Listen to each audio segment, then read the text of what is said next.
So, Uralan Martin PFC, what PFC mean? Na Canada Japan so a PFC. Canada Japan will be surprised if we party anymore. Those are the constituency crown. They might not stand with him. They might stand with the party.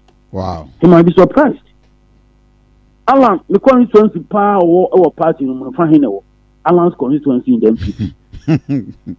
Somebody will say Ashanti region. Too fluid a statement. Alan, the constituency power in the party no way. I don't know. Man considers any man in the decision they took. And Sana Ofi party no man, I say Ofi party no. He has not built any strong constituency anywhere. He hasn't. Here in Ashanti region, who was ready to die, but he himself, what did he do all the time now?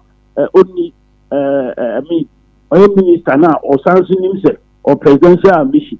We saw how the party invaded Ashanti region, got Chemaun to me to come out and do their biddings, and then got Ashanti regional minister, and also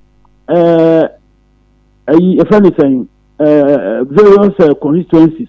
We made sure constituencies be Omu Nipa, Omu GDS, Omu Bayo Jumama, Omu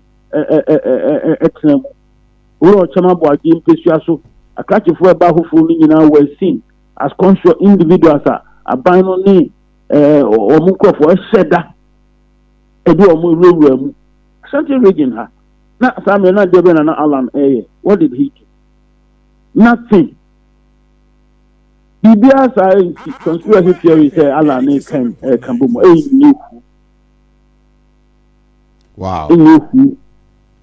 Wow.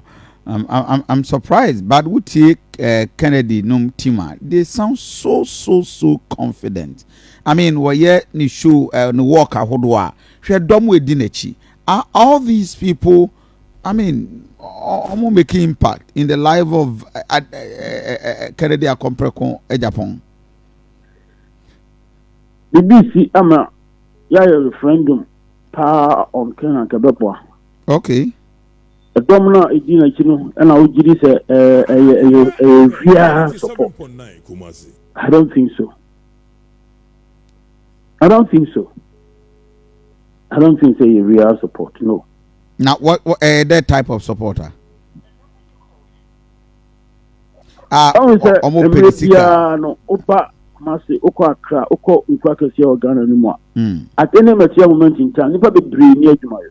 Our money nam hot just like that. Okay. So making a crop. I know, yeah. Sorry, Cockroom. Omni permanent work be ala. Every single moment. So what you throw through me bombs. Now Udru Tech overhead bridge in us. And then getting to about 10 at any material moment in time. One way ala airboard driver's mate. I'm on my medium car. No matter one city. We do pay attention to all these issues. Tap phoning near Juma. And as you look at how much I was say, me here rally be. Let me hear Nipa about the DHA. I can mobilize some of these support. Oh, okay. A momentary. It does not necessarily mean say a bit translated into election. I was here said that nature stuff for no. Juma.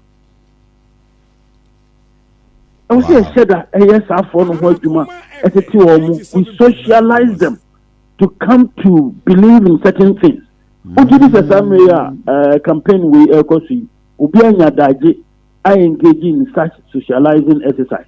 I don't think so. And if you know, a domino so a cancer, a real political supporter, fine. Politics, Nisumano, 1+1 need 2. You know, as well making another political science is very rubbish. They're making in our cassette before I cry her on go school that on India Oka.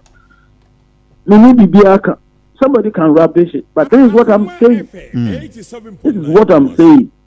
So and I'm a dear good. I'm going to know. I was a feeling I do a feeling at too high. Just about